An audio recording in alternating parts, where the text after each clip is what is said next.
Good morning, everybody. Happy Sunday. Happy Father's Day to all those fathers out there. I don't know if I have many or if any male viewers, but you never know, just in case. Happy Father's Day. Also to those who are married or maybe not married but are with men who are incredible fathers. Happy Father's Day to them as well. I think I've mentioned in my previous videos, my beloved father is no longer with me, but he's definitely on my mind today. I mean, I think about my dad every day. I miss him every day. So this day isn't necessarily any harder, than any other day. But I know I'm gonna see him again, but I'm definitely thinking of him. I'm filming today in some natural light, and I have just a little bit of mascara and lip chap on, and my freckles are in full effect because I'm going to the pool today. That's how I'm gonna celebrate my dad and remember him. Anyway, enough of that. I'm here to review, it's not a new show. I mean, it's not even a new season, actually. Love After Lockup. This is season 3, but it's episode 35, which is odd to me because we are introduced to all new couples, and I would imagine you would get a new season for new couples, but we don't. This is episode 35 called Cheap Thrills and Big Dills. D-I-L-L-S. So, as first episodes go, we're just sort of introduced to these characters and couples, so this shouldn't be too long. Let's start off with Stan and Lisa from St. Louis, Missouri. Stan is 65, Lisa is 39. Stan is out, how we meet him. He's out at the batting cages with some of his friends, the Golden Boys, and Stan shares that he is a widower, and since his wife has passed on, and I don't think they say how long she's been gone, he's put himself out there on dating apps, and he says he's been on like 100 to 125 dates with different women, but there hasn't been a lot of substance until he met Lisa on a dating app called Seeking Arrangements. I'm familiar with that. I've heard of it. It's let's just call a thing, okay? It's a sugar daddy website, basically. And not necessarily, I don't think, like older men, but just men with money, maybe who are too busy to date, but want to have companionship and company, and women who may not necessarily be gold diggers, but could be gold diggers, who, in exchange of their time and maybe affection, you pay for dinners, maybe you pay for their rent, maybe you pay for their time. I mean, I don't know, but what I will say is that, if we have two adults who are consenting to this arrangement and exchange, it is not my business, live however you want to live. That's where he met Lisa, on Seeking Arrangements. He said their first date was great. They were, having great conversation and red wine out on his deck, and then it led to, kissing and sex, as these arrangements go. I mean, it's kind of how it works with sugar daddies. I mean, I know women will be like, no, not always. Sometimes, men just want, conversation and company, and that could be true, but I think more often than not, it's an exchange of intimacy and money. I mean, let's just, like I said, let's call a thing. So, after that date, though, he says she kind of like disappeared and fell off the face of the earth. She ghosted him, basically, until, she reached out a little while later, calling from like a correctional institution, and she had been arrested for possession. She was selling drugs, but this isn't a red flag to Stan. I mean, he doesn't bat an eye. He's just like, okay, I can be there for her. So they have continued communication while she has been incarcerated, and I don't know that they're officially, I don't know if they said officially like boyfriend and girlfriend. I suppose they are. I didn't hear anything about marriage, but she's about to get out, and she's let him know, she's warned him like, hey, my hair, my roots, they're grown out. I don't have any makeup in here. I look kind of a mess. And he's like, doesn't care about that. And so he's sharing this with his friends. I mean, he's being totally upfront about, the relationship, and their friends are very supportive for the most part. They're just like, okay, they're concerned, that, because while they're playing, batting cages and whatnot, she calls. She's about to get out soon, I guess in a few days. And he tells her like, hey, when you get out, don't worry, we're gonna get that hair taken care of, those nails, we're gonna buy you some clothes, we're gonna get you some makeup, like, we're gonna fix you up. And she says something like, I hope you're ready for me to make a dent in that wallet. And he's like, oh yeah, for sure. Oh, because I think I forgot to mention, he's like a self-proclaimed millionaire. And I think at the bottom it said he's worth like $2.5 million, which to me, hey, I don't have $2 million. I'd love to have $2 million, but I don't know that I would, because to me, when I hear like millionaire, I think of like millions of dollars, because $2 million, at least here in Los Angeles, it doesn't go very far. I mean, you want to buy a house, $1 million of that is gone. Now we're down to 1 million. Do you know what I mean? It just doesn't, I mean, you can go through 2 million real quick. Is it 2 million like in assets or actual 2 million? I mean, the man has money, don't get me wrong. He clearly has money to spend, but if he was a real, like what I imagine millionaires to be, he wouldn't, I don't think, be on this show, but you know. Okay, but he's like, yeah, make that dent. You know, the friends are kind of overhearing this, and they're kind of concerned that she might be a little gold diggerish. But you know, he met her on seeking arrangements, so she probably is. This wouldn't, I mean, we already know from the jump what she's after, what she's looking for, what she wants out of a relationship. I mean, she wants to be taken care of. So the friends are like, you know, they're kind of like, because he has her on speakerphone, so they're like, hey, you know, can't wait to meet you. And she's like, okay, you know, see you soon. They hang up, and the friends are like, okay, you know, they're open to giving her a shot, but they're like, you know, but she is a felon, so just hide that good silver. And he's like, yeah, okay, I'll do that. So I guess we'll see more of them later. She's getting out soon. That's it for them. Let's talk about Brittany and Ray. They're in Houston, Texas. Brittany is 33. I didn't catch Ray's age, but he is in prison for possession with intent to sell. And Brittany's out. He's about to get out soon, so Brittany's out shopping for a sexy outfit, like sexy. You know, she's looking for an outfit where you don't have to wear no panties. Because she says she's ready for her man to get out and for them to get it on. So her friends come out, you know, to sort of help her pick out an outfit, and, you know, her to just, you know, this is how these shows go. You got to have conversation. These friends are here to ask the question. So Brittany says that, you know, her friends and family sort of consider her to be sort of fancy and bougie. You know, she lives that top shelf life, you know, nice cars, nice clothes, and she gets that sort of attitude or aesthetic for life from her mother. You know, she comes from a good loving family, but she tends to like edgier men, and she met Ray through social media, I think on Instagram. They had like a mutual friend in common. He slid up into them DMs, you know, and it was very polite, you know, and he was gentlemanly, you know, just kind of, hi, how are you, how's your day? And they got a conversation going, and then she saw, you know, and some of his, I think he sent her like a picture, and she noticed like that white brick prison wall behind him, and she had to ask, like, I'm sorry, are you in prison? Because I think in one of their exchanges, he said something, she asked like, how are you doing? And he said something like, oh, I'm kind of tied up at the time. And she didn't necessarily take that to mean I'm tied down in prison, but that's kind of what he was implying, sort of, you know, in that roundabout way. So, but this doesn't seem to bother her. You know, they have a good rapport. They're attracted to each other. He's going to get out. They're going to, you know, get together.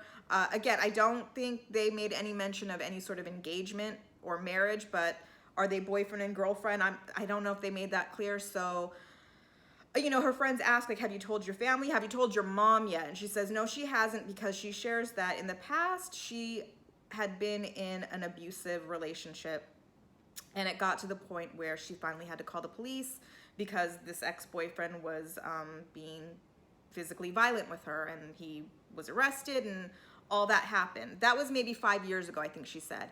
And so it left her mother, and it traumatized everybody that loved her family, her friends, to see her go through that. You know, it was upsetting, but it's kind of stayed with her mom. So she just knows that, you know, any boyfriend she brings home, you know, any man short of being a lawyer, a doctor, a banker, is going to traumatize her mom. She knows when she tells her mom, like, hey, I'm dating a guy who's in prison, he's a convicted felon, he's about to get out, her mom is just going to throw out the you're traumatizing me again card, which, you know, she's just like, it's what she's always going to say. Again, unless I bring home some sort of reputable, upstanding, you know, established career man, like, there's really no pleasing her.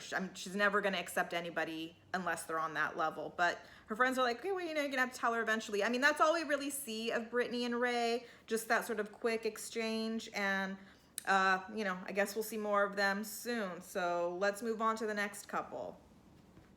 Courtney and Josh from Urbana, Ohio. Courtney is 30, Josh is 29. He was sentenced at 18 for burglary. Now, Courtney shares with us that she's had terrible luck when it comes to men. She's on her third marriage. But she just wants to be a wife.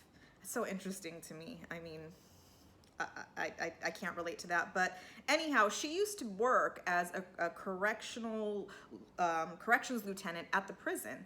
And that's where she met Josh. One day she was going through his cell. I don't know if it was like a cell check or what. And she found like his writings, his diary, and she read it, I guess there is no privacy in prison. So, but when she read it, she was reading him talking about how alone he felt, abandoned, lost in the world, and her heart just sort of, it was touched, and it just got to her. So they started a relationship on the down low, because you're not allowed to sort of fraternize with the inmates. And she was actually going to visit him in jail, but she would put on different wigs and disguises, and it worked for about 8 weeks, and then she was caught, promptly fired, and sent to jail for 30 days because what she thought was just sort of a rule, don't date the inmates, don't get involved. No, it's a law. You're not allowed to do that. So, she did her stint in jail, and now she's on probation for about 2 years. But now that, she's no longer working there, she is free to pursue a relationship with him, and she has. They actually got married by proxy. Neither one was at the marriage, but they're officially married, and he's about to get out soon. Problem is, though, because she's on probation, when he's released, he can't be released to her custody and live in her house because he's on probation. It's just, it's the law, it's the rule. He calls her up on the phone, and, he's excited. He's about to get out. He's looking forward to it, as is she. And she lets him know she's going to go see a lawyer to see if there's any way around this sort of law about him not being able to move into her house because they're a married couple. This is the marital home, which is, I got just every right to feel that way, but laws are laws, rules are rules. And so she goes to see the lawyer, and he, basically tells her there's really no way around it. You're on probation. He's going to be on probation. You broke the law. You have to follow the rules, like, especially, just kind of like, don't follow the rules for right now. There's really no way around it, other than to just do what you're told, or else you'll get in further trouble. I think she says that when he gets out, they will be allowed to quarantine together for 14 days because everything that's going on. But after that, he's going to have to go to somewhere else. I don't know, a halfway house, sober living, family home. I don't know. So, but she's going to just keep working at it and see if they can't just sort of find a loophole to bring him home. So he's sort of the first one we're going to see get out. It's how the episode ends. Because she's on probation, she can't even go pick him up at the prison. So she takes a friend with her that can drive up there and, sign the papers, get him out, be released to her.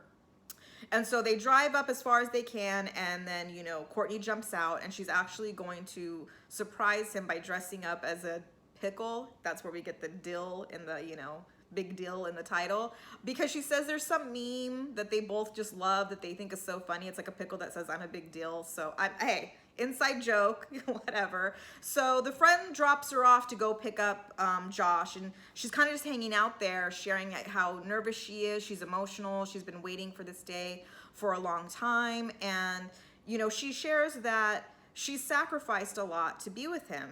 She's lost her job, she's on probation, and she's spent a lot of money, about $25,000, to ensure that he has all that he needs in jail. What? And there's more of this in that, other couples, we'll get to it later, who spend thousands of dollars on their partners who are incarcerated.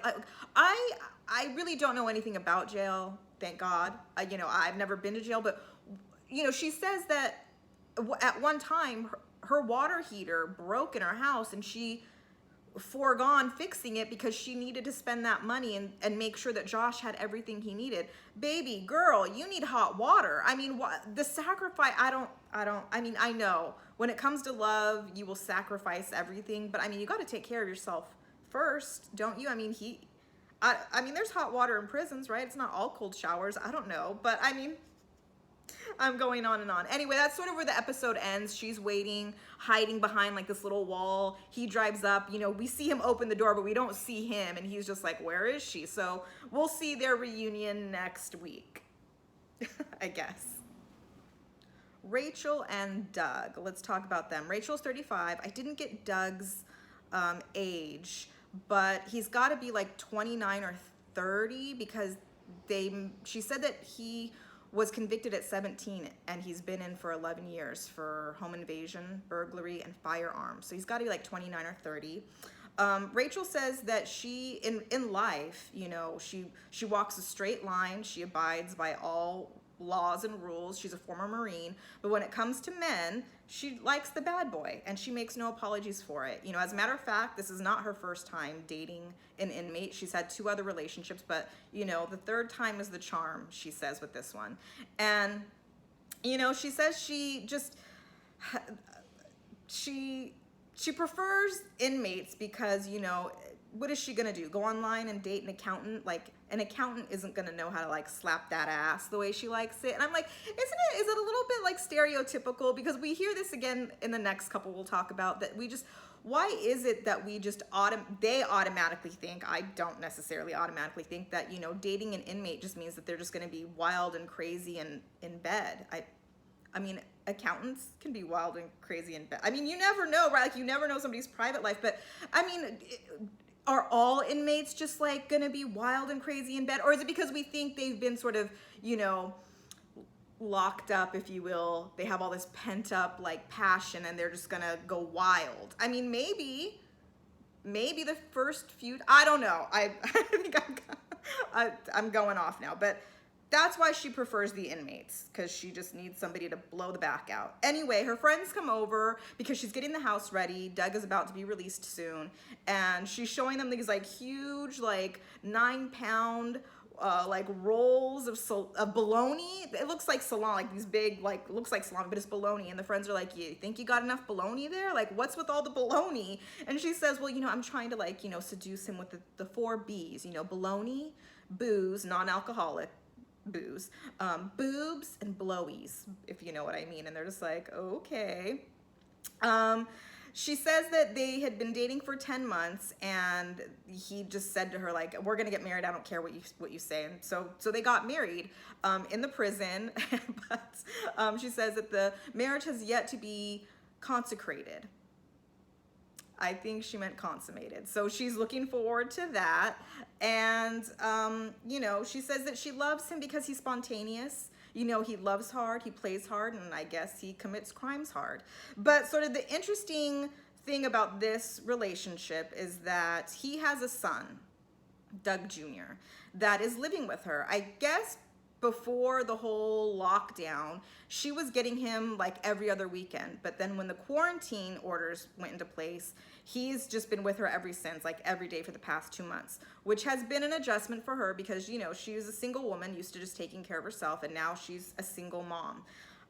You know, hats off to her, because that's a lot. I don't know that I could do that, but you know, he is her stepson now, and he seems like a good little boy. He must be maybe 10, 11 years old, and just typical kid who's into video games. You know, there's a segment where you know, he's in the living room playing his little video games, like, you know, click, click, click, click on the little controller, and she's like, hey, you know, can we have a conversation? He's just like, yeah.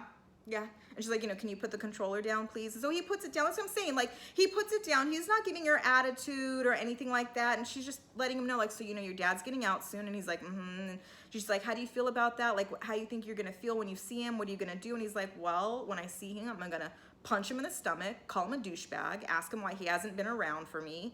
And I'm just like, ooh. But then, you know, in the same breath, he says, and then I'm going to give him a hug and tell him I love him. And I'm like, okay. I think, in my opinion, we need to get this little boy into therapy right now. And I don't mean that, and I don't mean that in a negative way. Like I said, he seems like a good kid who is dealing with a lot. He has these sort of conflicting emotions, understandably, that I think need to be worked out. And I will go on to say that, you know, they're married. Rachel married Doug, so they're a family. And if she sincerely wants to make this marriage work and this family work, because she says she wants to start having kids like right away. You know, she's 35, so, you know, the clock is ticking. But I would say, like, if she's seriously sincere, I think the whole family should get into therapy and really work some things out. Because also, you know, Doug has been incarcerated since he was 17. Like, he hasn't really lived, you know, in the civilian world. Is that what you would say? Like, as an adult. And you know, let's get these things sort of worked out. I mean, because, you know, if Doug is sincere about like getting out, making a life for himself. You know, therapy isn't a bad thing, because he also calls while the friends are visiting, you know, to check in. And he kind of seems like a little pushy, a little demanding. She says controlling, and she kind of calls him a little crabby, like, oh, he's being crabby, because he's just like, have you talked to my PO? You need to call her, get on her, like get an attitude with her. And she's just like, okay, you know, I also, and she's just very sort of docile, like, okay, and I also want to talk to you about, you know, Dougie here, you know, he hasn't really been, you know, he's kind of just locking himself in his room, he's not coming in and out. He's like, well, stop babying him, stop coddling him, like, or else he's always going to be that way. Like, and I'm just like, oh, like, where's the love? Where's the, can't wait to see you? You know, all these inmates that are calling that are about to get out are just like, I can't wait, I'm so excited. And he's just like, demands. And her friends are just sitting there like looking at her on the phone in this conversation, just like, and her girlfriend's like, he sounds like a big baby to me, like a 6'5" baby, because he's 6'5", and she's got to be nowhere near that, because he's like he's a whole, they show a picture, he's a lot taller than her, but her friend's just like, he sounds like a baby, like, and, you know, Rachel's like, oh, he's a little crabby, and I'm like, oh, we'll see. Like I said, there's a lot of, you know, they're married, there's a family there's a lot of adjustments that need to be made, and I think if they really want to make a real go of it, family therapy immediately before we start having kids and throwing that on it. Let's set this foundation first, but we'll see more of them later. Let's get on to our last couple.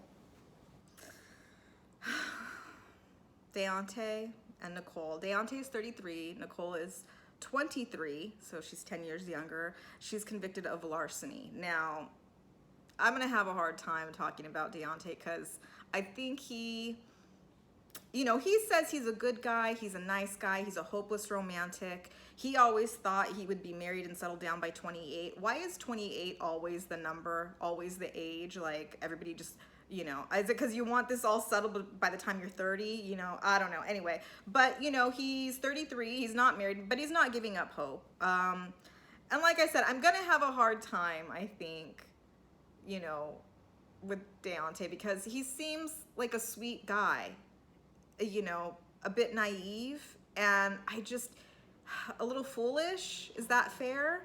And he's just, you know, asking to get his heart broken and just and get walked all over. Like, you just see it, and and I feel bad. Like, I can't even make fun of him, because it's just so, it's sad to me. Like, it's sad that, you know, women can really, and men, you know, can really take advantage of people and their good heart and their generous nature, and it's terrible. Anyway, he met Nicole on a prison dating website, which is where he likes to go, you know, and he was immediately, when he saw her, attracted to her because she's beautiful, you know, she's got a great body, big boobs, blonde hair, and just such a great personality. You know, it's just amazing to him. Like, you would see her and never imagine that she could, like, commit crimes. But I'm looking at those pictures. You can't judge a book by its cover, but she doesn't look quite, you know, like the angel he thinks she is, to me anyway. But he says he loves her personality because he can't stand shallow people who are materialistic. And what is it about her that you don't think she's that way or can't be that way? Because he'll go on to share that he has spent like $30,000 on her, but we'll get to that later. Anyway, she's getting ready to get out soon, and he's like, you know, kind of cleaning up the place.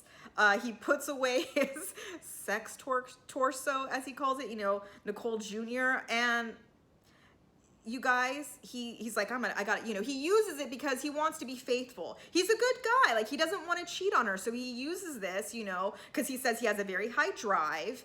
And so he's like, you know, but I can retire this. Let me clean it off first. And he throws it in the dishwasher with all the other dishes.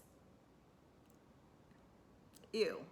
Anyway, but he says he's really looking forward, again, to Nicole getting out because he just knows she's going to be great in bed. How do you know that?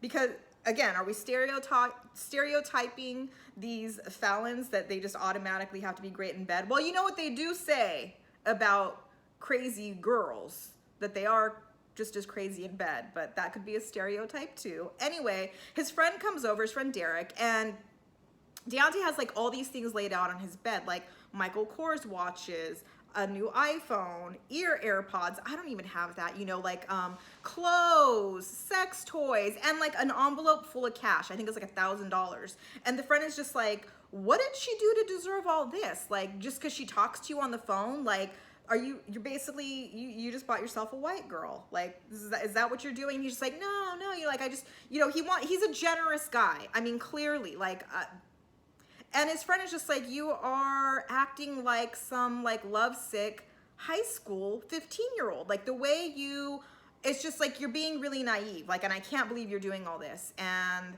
it's crazy. Like, I don't know that she necessarily deserves all this right away, but you know, he's an adult. He can do what he wants to do. So now he's got to go over to his mama's house, and he lives in Virginia, Newport News, Virginia. And, because he's got to tell his mama, I think she's aware of the relationship, but you know, he's got to let her know that she's getting out soon and he wants to introduce them. He goes over to his mom's house, who lives with his younger brother. She's making dinner. Now, I love this mom. I love this mother, because she's calling it like she sees it. And so he sits down and he's like, all right, you know, well, Nicole's getting out soon. And she's like, okay. He's like, and I just want to set some ground rules. And she's like, excuse me, you're setting ground rules for me? I don't think so. And he's just like, well, you know, Mama, like, just be nice. And she's like, I'll be nice, but you know, I just feel like this is a repeat of your last relationship. And yeah, I would agree. You know, we get these pictures, these flashbacks of his previous girlfriend. I think her name was Chelsea, that he also met while she was incarcerated. Same thing, big boobs, white girl, blonde hair, and you know, basically used him for all his money. He was signing like over his paychecks to her. So much so that he ran through all his money and had to move in with his mom. And they ended up breaking up. Like, she's just, you know, and the mom's like, I just see the same thing happening again. Like, how much money have you spent on Nicole? And he's like, I don't know, like $30,000. And she's like, on what? Like, she's in prison. Like, what are you spending that? And I have the same question. Like, same thing with Courtney, who said she spent $25,000 on, is she with Josh? Like, what can you, I mean, I know certain things, at least in most prisons, like, you're not allowed to have cell phones. I mean, certainly you can sneak one in, but you know, what else? I mean, I know there's like a prison commissary, you can buy cigarettes and stuff like that, right? I'm not trying to be, I mean, maybe this is the real basic knowledge I have of prison. I like I said, I've never been arrested. I've never dated anybody in prison. You know, I've had family members who've done some time, but I never like went, you know, they were like, you know, older, and I never, like, my parents never took me. I mean, what am I trying to say here? I'm not saying I have some perfect family. Like, yeah, I definitely have some family members who've done some time, but I never went to visit them. Like, I was much younger. I was very sort of sheltered from that. So I don't really know all the inner workings of it. But how does one spend $30,000? Are you paying for the phone calls? Some commissary money on the books? Okay, but $30,000, I mean, is it because, you know, he went out and bought her a new wardrobe? Like, is he sending her money so she can send money to, like, her family? Like, where is the money going?